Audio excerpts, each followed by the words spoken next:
Okay, I apologize that I couldn't make it in person tonight. Unfortunately, I came down with the flu on Friday night and I spent Shabbos, Sunday, Monday, Tuesday at home. So I was desperate to get back to yeshiva today, and I decided that I missed the whole week. I should probably stay here for the evening and give Shuir again tomorrow. So I'm in Queens, Bekitzer. The last time I gave a Shuir completely on Zoom, I ended the Shuir and I told myself I'm not doing it again. It was so, I don't know what happened. Like I got out of the habit from COVID. During COVID, it was like so natural. We stared at a screen and we gave Shiurim. But Baruch Hashem, COVID is behind us, and we got back into the world of actually speaking to human beings, not to a computer screen. It was really nice, and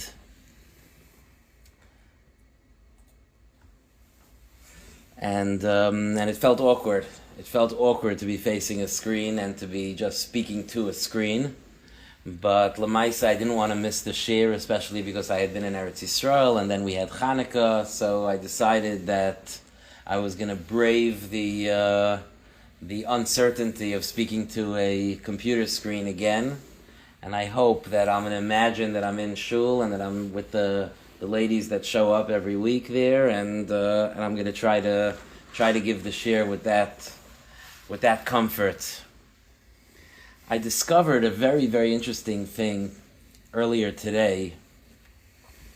They recently came out. I think all of you who have been listening to the Shuir for a while know how often I quote my Rosh Hashiva and how much I've learned from him. And a few months ago, they came out with a new sefer of, different shiurim that he gave.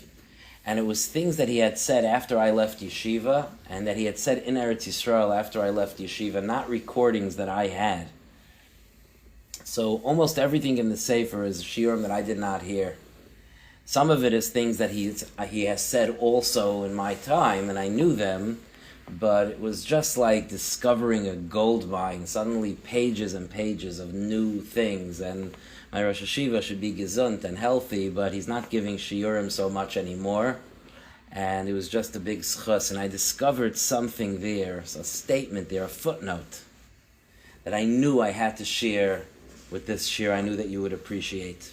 But let me start from the beginning. Parshas Vayigash is that incredible parsha where Yosef reveals himself to his brothers, and where Yosef tells his brothers that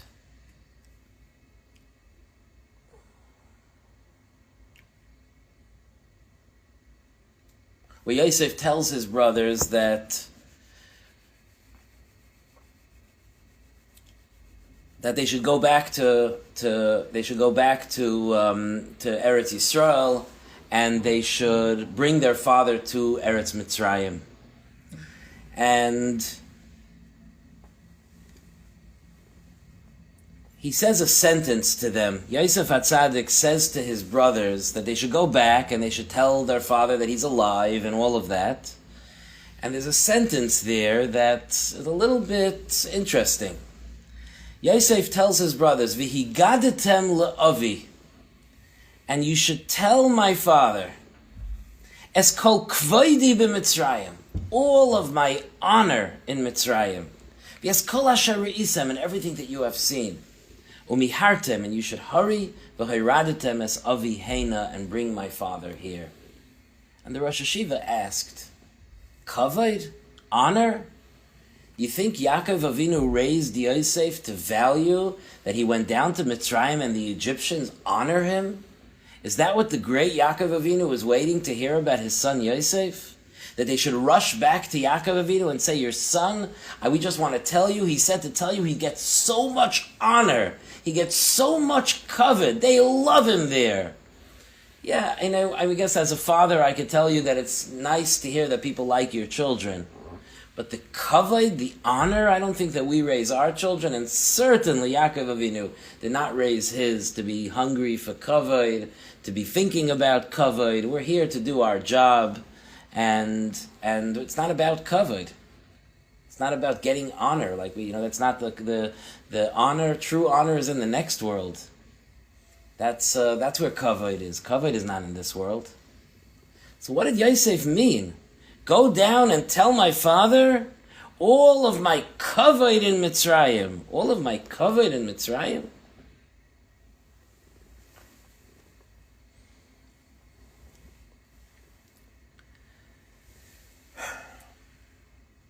So the Rosh Hashiva explained that kavod is, you have to understand what we mean, what Yosef HaTzadik means when he says kavod. And it's something that's very important for us. The Rosh Hashiva explained that kavod over here means, like I'll give you an example, like we all know the words in Tehillim, Shivisi Hashem lenegdi samid, Hashem, we place Hashem, I place Hashem before me always. Ki mimini bal emayt, right? Hashem doesn't leave my side, my right side. Lochein samach libi, because I'm close to Hashem, my heart is happy. Vayogel kevodi, and my honor rejoices. My honor rejoices? What does it mean that my honor rejoices? Even if I have honor, how does it rejoice? So if you look in the Mefarshim on that pasuk in Kapitel Tezayin in Tehillim, the Mefarshim say that kevodi, fascinating, means my neshama.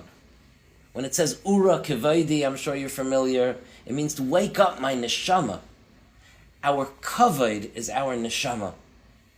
When David HaMelech says vayogel kevodi, that my neshama rejoices, the Mefarshim explain that he calls his neshama his kavod because the godly part of him is the most honored part of him. And it's the part of him that gives him his dignity and gives him his pride and his connection to Hashem. It's my honor. My honor is my neshama, because that's the part of me that Hashem blew into me. That's the piece of Hashem that's in me. That's my honor. That's my majesty. That's what separates me from the dust of the earth, is that I carry a neshama. It's kvodi, it's my honor. When Yosef told his father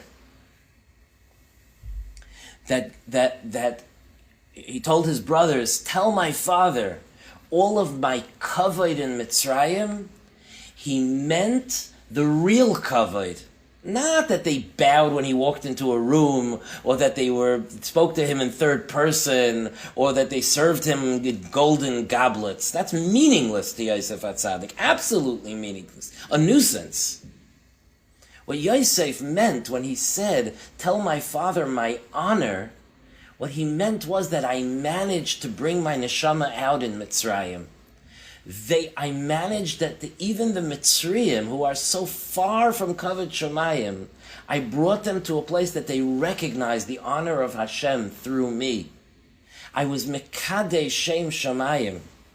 I brought about the honor of Hashem. That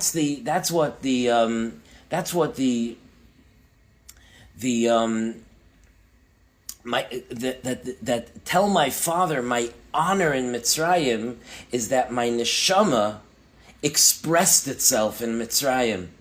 It's that the Mitzrayim responded to that, and they're honoring that.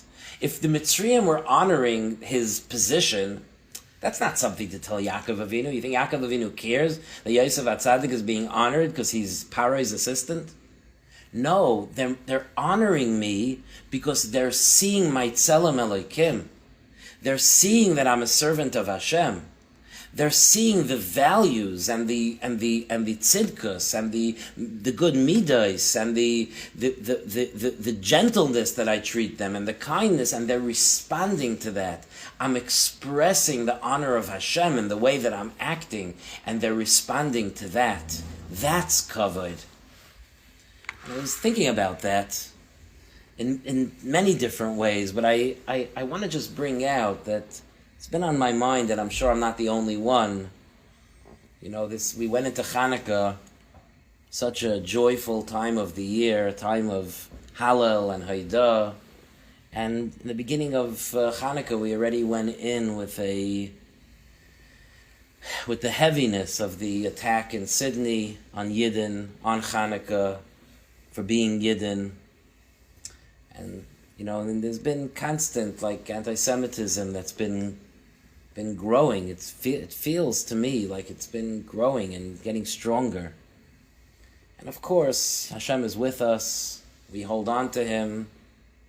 We have our job to do, and we do it. But I thought it was a chizuk, because at times like this, when we're dealing with anti-Semitism and we realize that we don't really belong in Gullus, and hopefully this is the final act before Mashiach comes, and the final days before Mashiach comes. But we ask ourselves, why did Hashem put us here? What's our job here in Gullus? Why are we here? And this week's parsha, Yosef HaTzadik tells us, Es kol kvoidi b'Mitzrayim. All of my honor in Mitzrayim.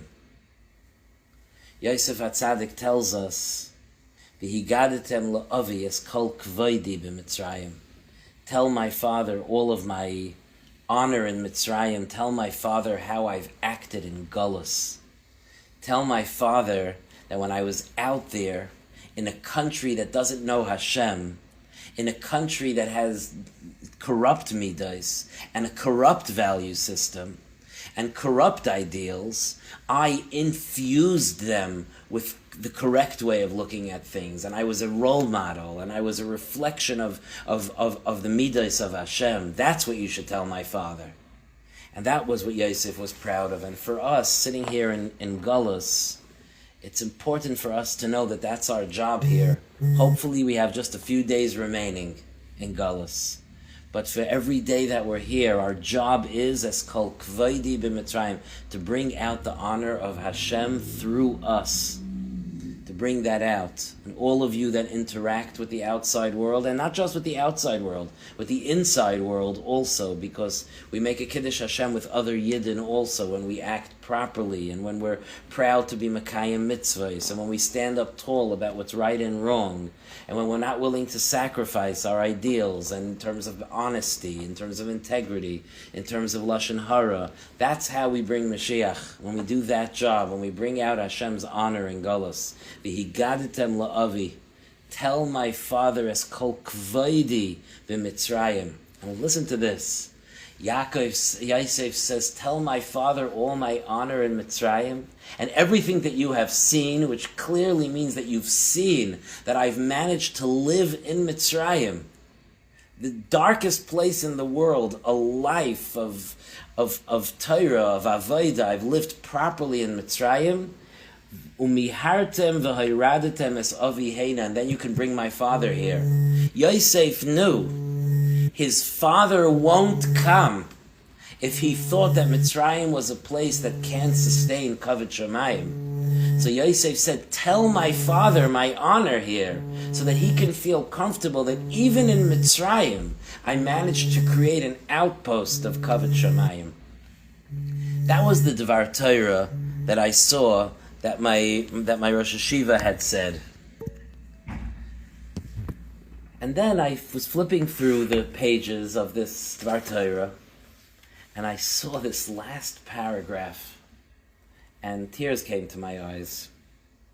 The Rosh Hashiva writes, the Rosh Hashiva said, and it was written down, he says, he was talking to Yeshiva-lite, he was talking to the Bachrim in the Yeshiva, maybe the younger light in the Yeshiva, and he says, I call to you, V'koire ani aleichem, I call to you, b'nei Torah, takiru es hachshivas shelachem, recognize how precious you are.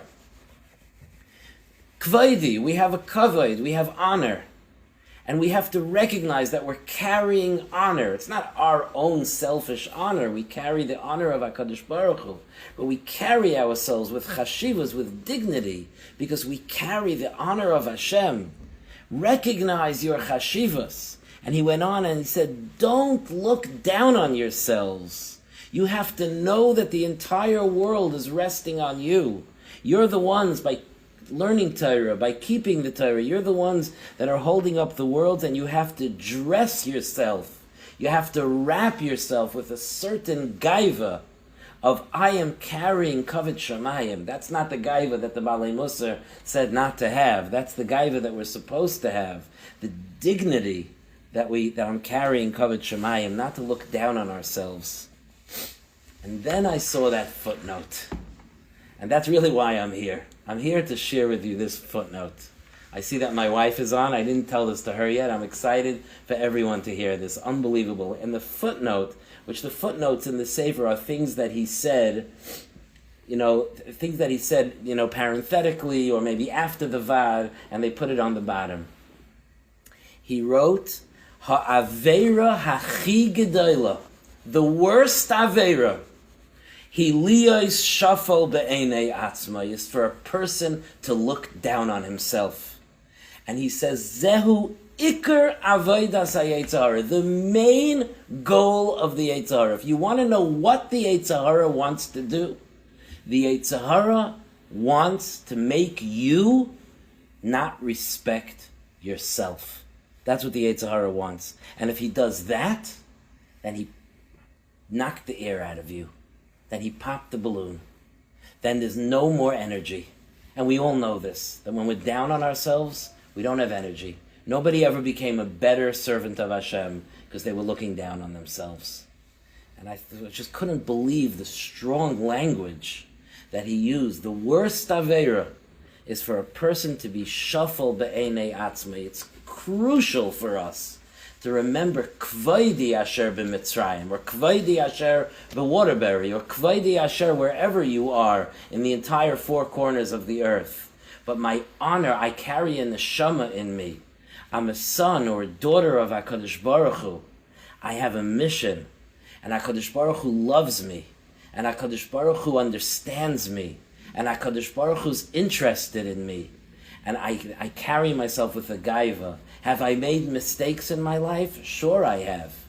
Do I have what to improve? Sure I do. But it doesn't mean that I'm not a person who's mechubad. It doesn't mean that I'm not a person who carries himself or herself with kavod. I am a person that's carrying a neshama. And kol zman sheha neshama b'kirbi, as long as there's a neshama inside of me, I respect myself because I respect the neshama that I'm carrying. And that is far, far, far stronger of a motivator in Avodas Hashem than, to be beating myself up all the time. And it's so, so important to remember. I've been talking about this for years. Some of you have heard me say this maybe hundreds of times about how we have this inner dialogue that's negative to ourselves. And then over the last few days, I caught myself doing it. It's a hard habit to break. We talk down to ourselves about ourselves. And that's the Haveira Hachi Gedola. We have to be able to respect ourselves. And we have to be able to be makir the hard work that we're doing. And be able to recognize every step that we've taken, every positive step that we've taken. And we have to be meichel ourselves that we can't do everything at one time. And we have to be able to know that, of course, we are responsible to keep putting one foot in front of the next and to continue to try to grow, but it doesn't make us lose respect for ourselves when that is a struggle. HaKadosh Baruch Hu put us in a world of a struggle. And if we want to live in this world with joy, the only way to do that is to know that HaKadosh Baruch Hu knows that He put us in a world of a struggle. And He rejoices, and I'm saying this word very specifically, Hashem rejoices, He's sameach, when He sees us fighting the good fight. Sometimes we make it, sometimes it's harder, sometimes we disappoint ourselves, but we always know that we're the children of HaKadosh Baruch Hu, and He believes in us, and we carry ourselves with kavod. V'higadetem la'avi, tell my father my honor in Mitzrayim. Tell him that I know I have a neshama, and I'm treating myself that way. I'm treating myself with dignity, the way I talk to myself. Of course, sometimes I have to give myself musar.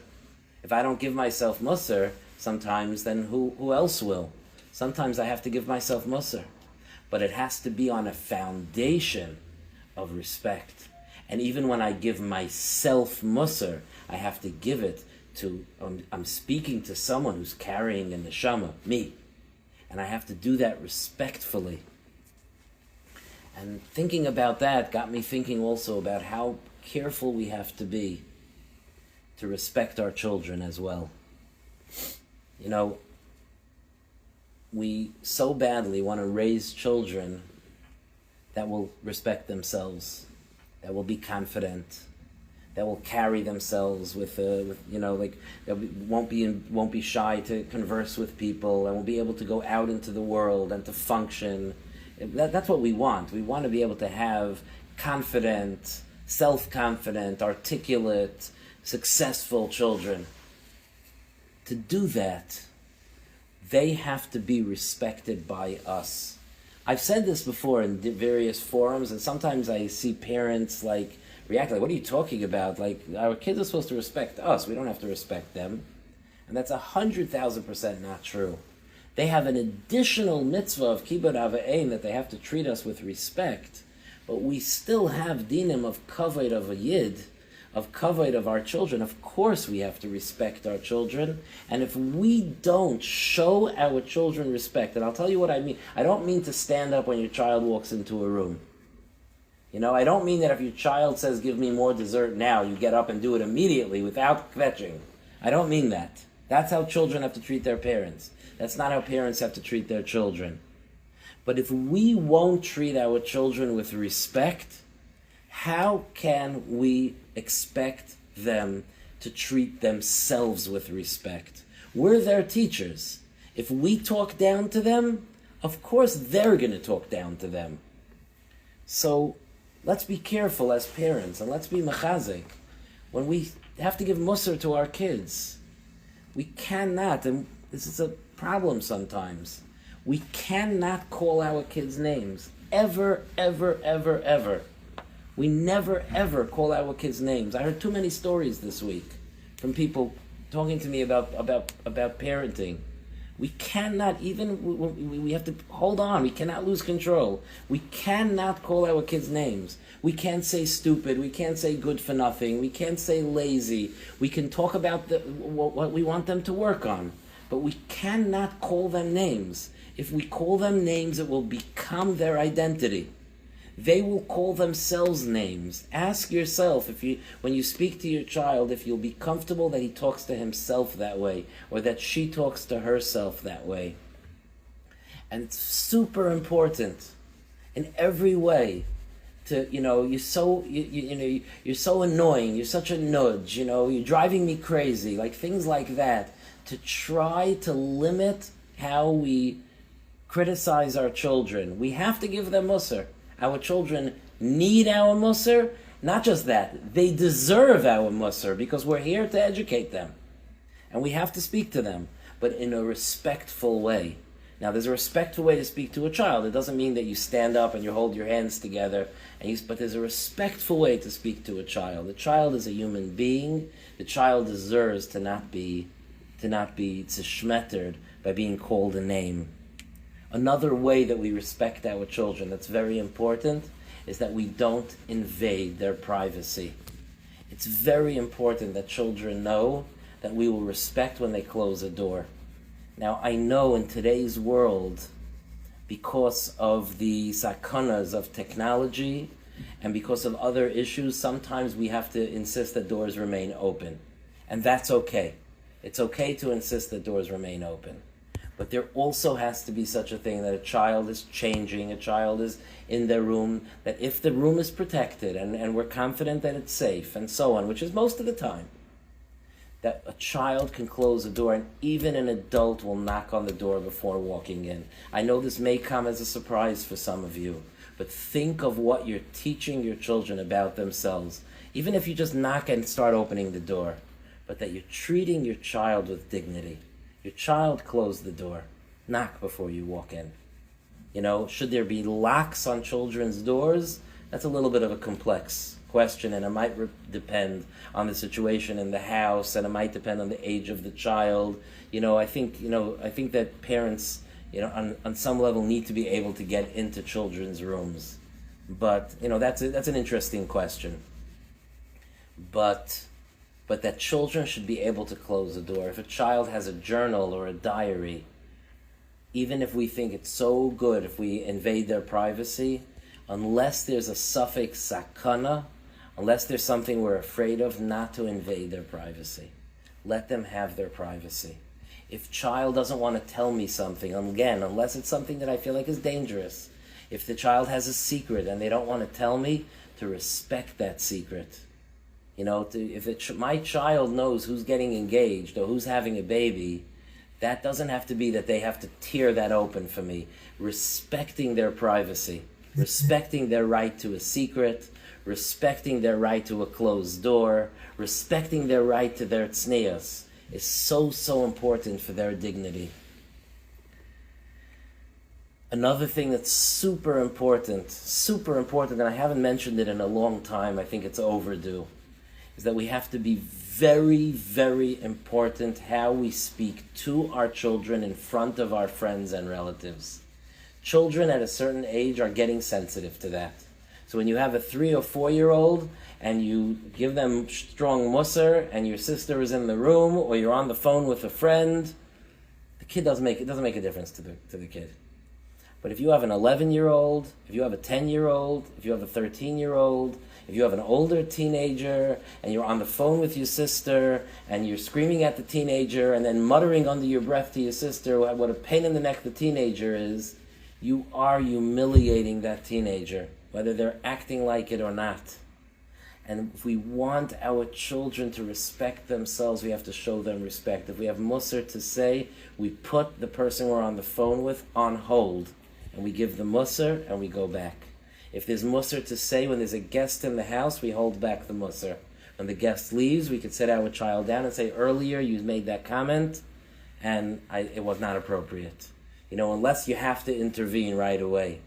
But to be very careful, sometimes parents, somehow, it's hard for me to even put into words, it's almost like we like to kvetch to our friends about our kids in front of the kids. It's not respectful to them. Let's raise our children on a pedestal that we treat them with dignity. And that means sometimes a parent will speak to a friend about the hard time they're having with their children. Sometimes a mother needs to speak to her sister or her mother about the hard time she's having, and that's okay. But when it's in front of the children, it's mamish humiliating. So it's important to keep that in mind. Another area that I find that gives dignity to children is something that we've talked about in other contexts, and that is to touch children with their permission only. Again, I'm not talking about children that need to be changed and bathed and so on, of course, but I'm talking about older children. When you have a 9-year-old, a 10-year-old, an 11-year-old, not to force hugs, not to force kisses. Sometimes your 10-year-old boy may be resisting the hug. And I think that it's important, besides for all the other issues that we've discussed, that if we respect our children's rights, so to speak, to their bodies, it's a shmira to them against people taking chas v'shalom advantage of their bodies, because we teach them that it's theirs and it's their rishus hayachid and they have that right. And it's more likely that chas v'shalom, if somebody would do something inappropriate, that the child would realize this is not right and call for help. That's a side issue, which is of course true and super important. But even just in terms of respect, when I touch a child, that child knows it's because he's allowing me to do so, because I respect him. So if I say, come here for a hug, and he says no, okay, no hug. I'll go like that for the hug. I'll give I'm not touching. Again, what I'm saying is not black and white, and sometimes we have to, and sometimes a child's not well and resisting taking medicine, and so on. Of course. I'm not saying anything extreme. But as a general mahalach, to teach our children that their bodies are theirs and that we respect that. It's super important. It gives them an inner, deep sense of respect for themselves. And finally, truly, to raise children that can walk around and feel confident in themselves, if you could do this, you've given your children such a gift. You want to give them kavod for themselves? Respect their opinions. And this is true on every age. Too often we not even being goyres, we don't even like, it doesn't even register that our children are telling us opinions.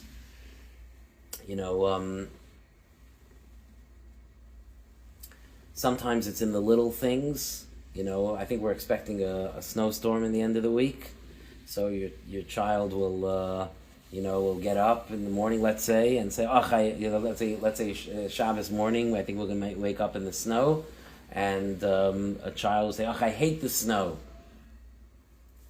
And too often we respond with what do you mean? The snow is so fun. Well, stop. The child said he hates the snow. That is that child's opinion. Let's respect that.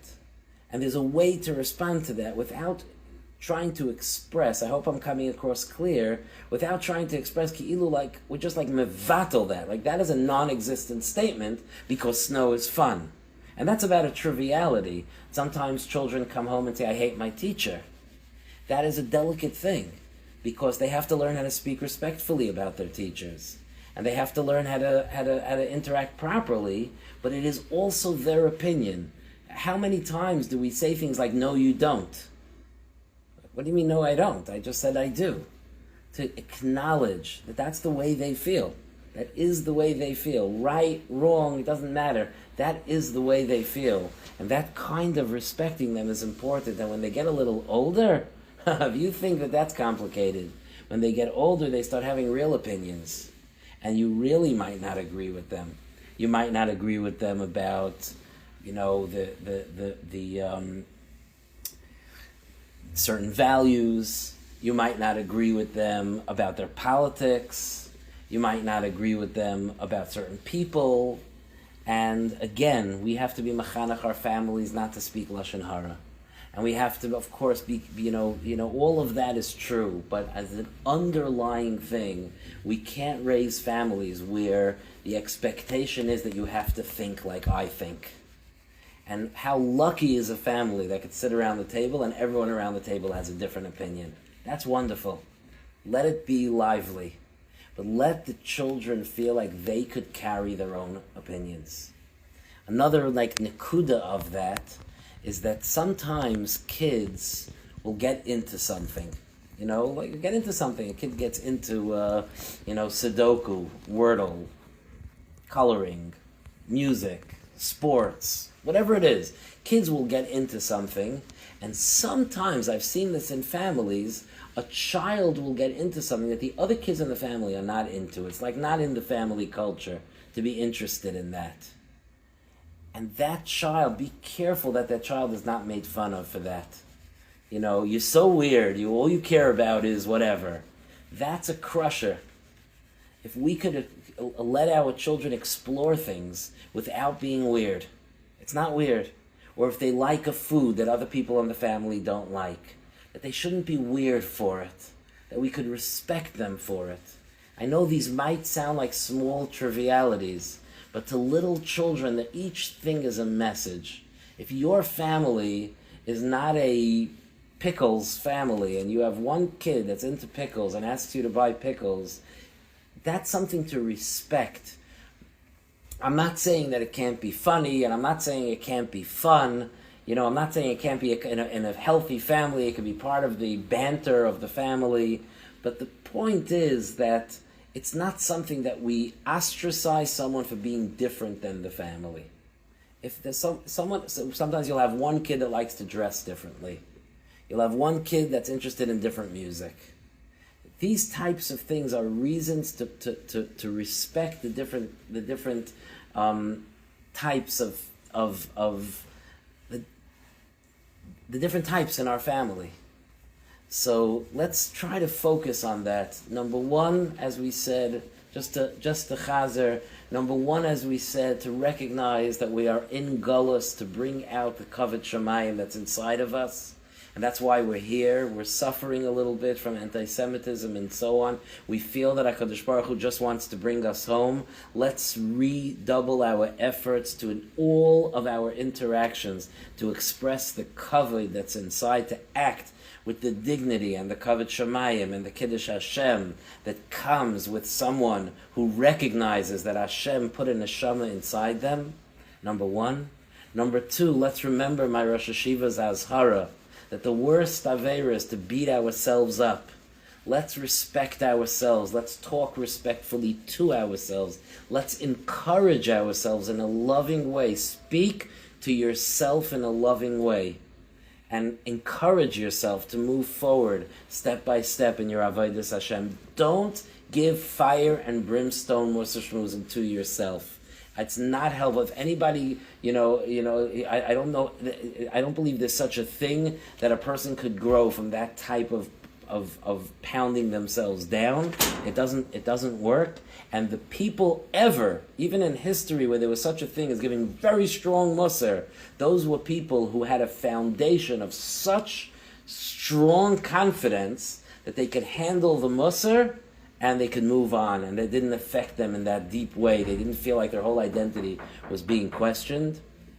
And finally, to recognize that if we want our children to have this kind of respect, if we want our children to carry themselves with this kind of respect, that we have to treat them with respect, and that there is a big sugya of treating our children with respect. It's true with our young children in certain ways. It's true with children as they get older, and even when they get much older, to always consider our children's possessions, our children's opinions, our children's bodies, each part of our children, that it should be misyaches to it, with dignity, with respect, and Hashem should give us the kayach that if we can give over to our children how much respect, that we see the neshama in them, that we see that they're neshamas, and therefore they're deserving of respect just for the fact that they have a kavod, they have a neshama. Kvaidi is my neshama, that we should be zeicha, that they should also realize that they have a neshama inside them, and they should spend their entire lives being Mekadesh Shem Shamayim. Thank you so much for joining me on Zoom tonight, and Be'ezra Hashem, I hope that next time we'll be in person. Thank you. Take care, Kol Tov.